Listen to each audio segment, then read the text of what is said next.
Hey everyone, welcome to my channel. My name is Hailey. I am a graduate of UCLA, class of 2020 with a BA in Applied Linguistics.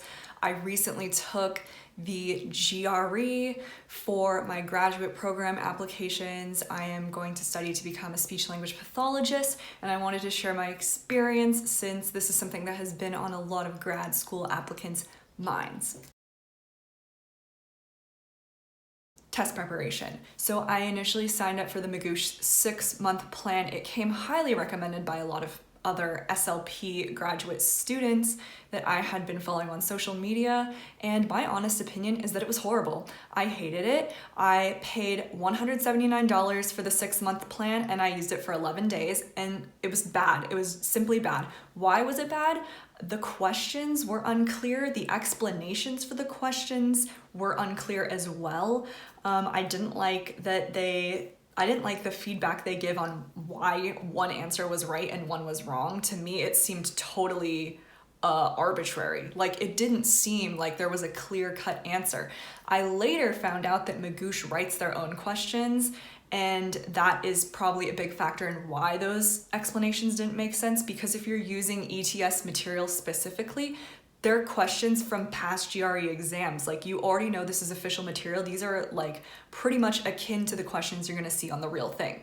And there's always a very straightforward answer on the real test. It may not be very apparent at first glance, but when you think about it, there is always a straightforward answer. The other thing that I didn't like about Magoosh is they would give you a handful of lessons, maybe like 3 or 4, let's say math lessons, for example, and then they would give you a quiz. But the quiz was a cumulative quiz for all the material you were supposed to master for the exam.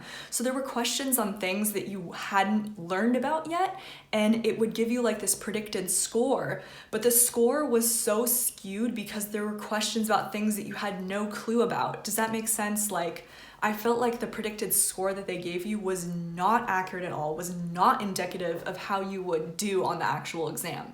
For those reasons, I started looking into other options, and that's when I found Greg Matt on YouTube. If you don't know about this guy, you're doing the GRE wrong. I'm telling you this right now. This is like, the one regret that I have is not doing my due diligence and my research before preparing for the test, because if I had, I would have found Greg Matt way earlier. He has so much free content on YouTube, but he also has like this subscription for his website that you can do that's literally $5 a month. And by the way, this is not like sponsored or anything. Like, this is just my honest opinion. He does live classes that you can sign up for, and there are tons of previously recorded classes that you can go back and watch.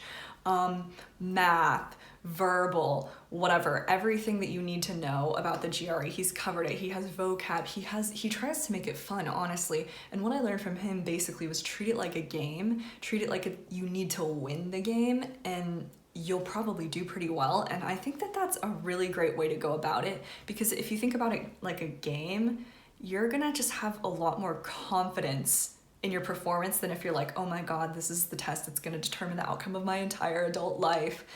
So don't worry about it, just do the Greg Matt prep. I promise you won't regret it. When it comes to the actual test, the sequence that I got was verbal, quant, verbal, quant, verbal. So what that means is there were 3 verbal sections, one of which was the experimental, and 2 quant sections. I was so relieved because math is not my forte, and I knew that if I had 3 quant sections and I started and my first thing was a quant section, I was just gonna totally screw it up. Like, I knew that I was not gonna do well on the test, so I was like, thank God. My test scores, if you're wondering, of course you're wondering, that's why you came here. So for verbal reasoning, I got 157, which is the 75th percentile. For quant, I got 146, which is the 22nd percentile. Like I said, math is not my forte. For analytical writing, I got a 5.0, which is the 92nd percentile. Literally the only reason that I scored a 5 out of 6, a 5.0 out of 6, is because I watched the Greg Matt videos and I memorized his structure to his essays and how to read the essay prompt and how to respond. The experience was actually pretty smooth. For writing, like I said, it went well because I feel like watching the Greg Matt videos, I really learned how to tackle the writing without panicking, and I got it done. I'm not allowed to discuss the topics of the prompts I would definitely recommend having some real life examples to draw from for the essays. Just keep them in the back of your mind. For the issue essay specifically, it's really good to have like 1 or 2, maybe even 3 concrete examples from like history or whatever. I think for my issue essay, I literally talked about Rosa Parks. And I also talked about this guy, God, I can't remember his name right now, which is so ironic because on the exam, I also forgot his name. But there is a movie about him called Bernie, starring Jack Black and Matthew McConaughey, and the fact that I could remember the name of the movie and the actors who were in it, I think was enough to show that I knew what I was talking about and I wasn't just pulling the example out of my ass. So it's called Bernie, and it was like about this guy. Well, you can look into it. It's not really relevant. The point is, it was a real life example. It was based on a true story. So I think that it's always strong to bolster your essay with those examples. What else? Yeah, writing, I was down to the wire. Like, I used the full 30 minutes that they gave me for the writing, but it turned out well. I got 5.0 out of 6. His way of answering the verbal questions was great because when it came to the actual exam, like, those verbal questions were really hard. I don't think I finished the final quant section, the final verbal section. There was one part I remember running out of time and I just like filled in random answers. It's really hard, and this is coming from someone who has always been a strong English student. I read all the time. Verbal reasoning was so difficult when that was not what I was expecting at all. Like, I knew it was difficult because I feel like the questions are purposefully tricky and they use such convoluted, like at times high academic language. Like, there's no way you can understand it. The words that they use are ridiculous. Words you've never used in your life and you never will use ever again. All the definitions that I studied for the GRE, gone the second I finished the exam. Quant was just impossible for me. I'm not a math person. If you're not a math person either, quant is tricky. Once again, I suggest watching the Greg Matt videos because he really breaks it down and shows you how to go about it systematically and not freak out, which is very important. One other thing that I want to mention, I did take the power prep test. I took both of them, and I think they were pretty representative of the kinds of questions that you saw on the actual test. But I scored significantly higher on the power preps than I did on the actual thing. I tried to look back at my scores, but I took it so long ago that it says the exam expired. So I can't look at my power prep scores. From my memory, I think for verbal, and I took my second power prep like a few days before the real exam. For my verbal, I was in the 160s. I want to say I was like 163 or 164. So I got 157 in reality. For quant, I was at least 150. And I scored 146. So I don't know what the deal was. I don't know if it was just test anxiety or the whole experience. Do with that information what you will. I logged on. My proctor was on time. I've heard that's been an issue for a lot of people, but luckily my proctor was on time and started me on time. It did change throughout. So initially I had a woman and she was pretty chill. She's just like, "Can I please see your ID?" She made me scan the whole room, you know, as they do.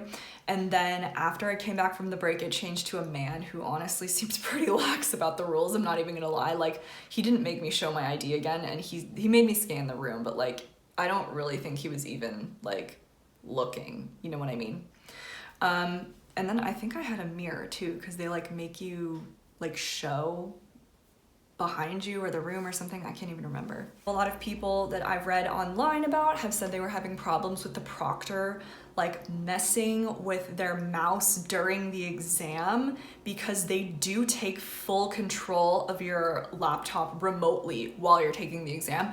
I didn't have that problem. No one ever touched my computer. The one thing I will say is when I started the exam, before I started the exam, they went into my laptop settings and like changed things around so that I couldn't like take a screenshot or anything like that. So that's what happened. But I didn't have any problems with anyone running the exam. The one thing that was weird was after I finished the exam, you know, I finished the exam, I sent my scores off, and then I was just like sitting there for a hot minute. And then there's like this little chat box that you can use to talk to the proctor. And I was like, okay, I'm finished with my exam. Am I free to go now? And then no one replied for like a few minutes, but eventually someone did come on and say like, oh yeah, just close the browser.